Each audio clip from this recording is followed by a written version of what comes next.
permitted to mock the almighty Gilgamesh! Not without a fight.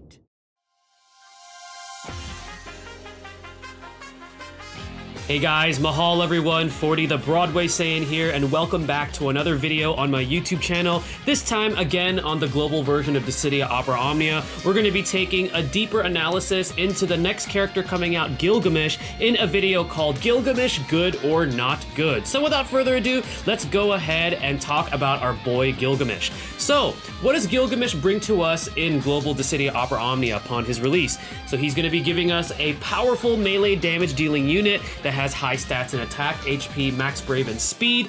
And think of him as he's kind of a mix of Bartz, Squall, and Alice kind of put together, but like just taking like certain pieces, and that's essentially what Gilgamesh is as far as his gameplay or his play style. Now he also has great self buffs to both max brave and attack to further increase his damage, and we'll get to that when we talk about that. And he does have a gravity effect with his abilities, which is pretty much just like Bartz's missile command, where the first hit is going to be reducing whatever the target's brave is by a specific percentage, and then he deals that brave attack. So this is very useful against enemies who increase their brave by large amounts. And then he also changes his abilities to more powerful variants. So this is similar to kind of like Alice or Prish, where they'll use an ability or they do something and then their abilities change, whether it's going to be their base abilities or their brave attack or their HP attack. And then for flavor, he's comedic relief due to his forgetfulness and also his rivalry with Bart. So he's a pretty funny character. Alright, so we're going to take a closer look at his abilities, and this is considering all passives are equipped on him. So his weapon passives and his level 55 and 60 passives. So taking a look at his first ability, Deathclaw. Deathclaw gives us a 40% brave reduction, so that gravity effect. Okay, the total brave damage potency is at 200%, which is not bad for a brave shaving ability. He has a 60% attack up that he gives to himself, which is a buff, so further increases his damage. And again, like we mentioned, this is a great brave shaving option with that gravity effect. And then his Kotetsu, which is his brave attack that it converts to when you use Deathclaw, offers us a 20% brave reduction, so that gravity effect again. This one has a 130% damage potency. This will remain active as Kotetsu as long as you have that 15 CP passive equipped to him. And this is a decent brave shaving option and very useful, especially against mobs if you're looking to save his abilities for the boss. Now, his further abilities that we have are Mad Dance, so this is his ability 2. This has a 180% brave damage potency. It also grants him an 80% max brave up to him, which is really good since he is a damage dealing unit.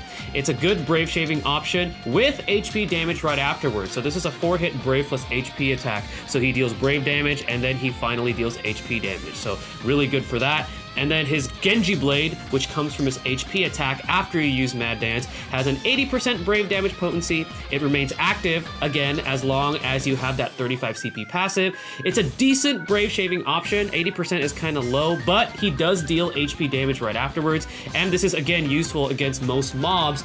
That way you can save your abilities for the actual boss fight. And his final ability, his ultimate move, is called Ultimate Dance. This actually comes from his Mad Dance. So in order to access Ultimate Dance, you need to have both his 15 and 35 CP passives, and you need to have Kotetsu active and Genji Blade active. So this Ultimate Dance move has a 360% brave damage potency, so that's pretty high. It's his highest by far.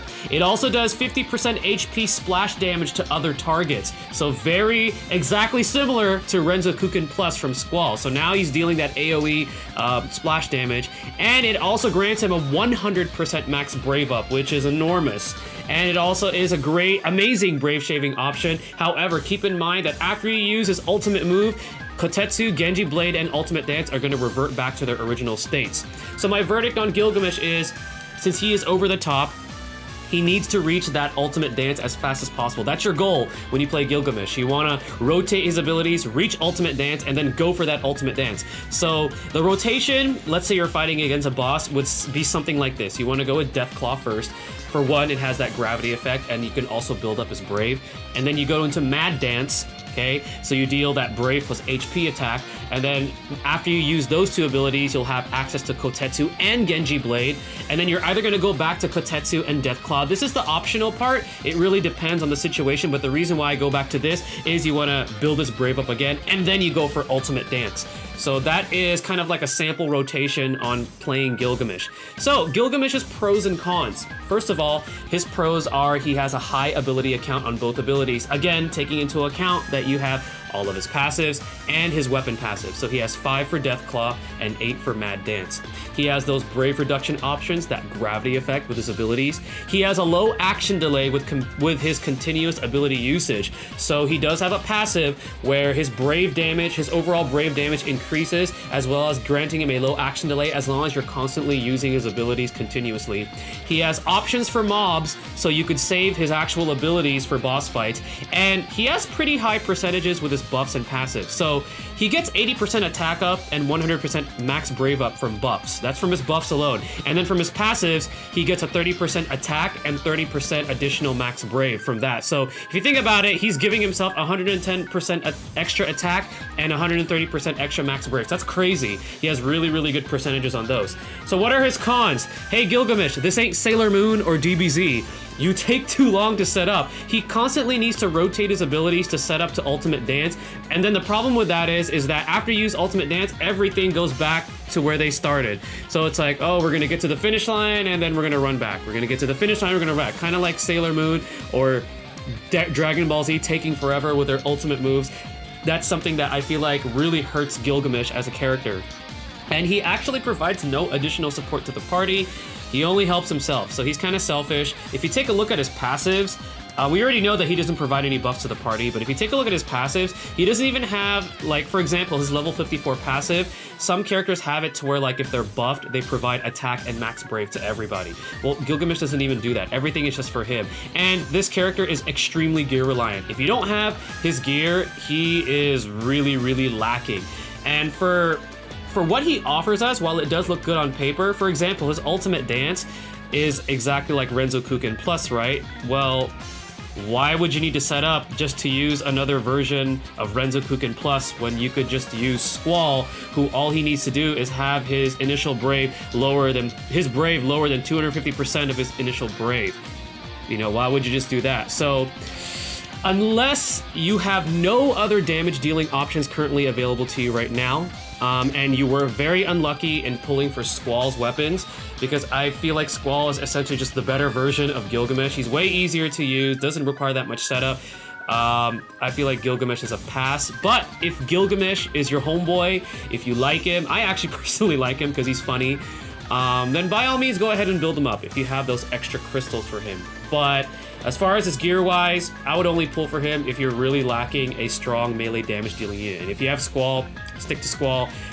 Gilgamesh, I'm sorry, my boy. Squall's better than you in this game.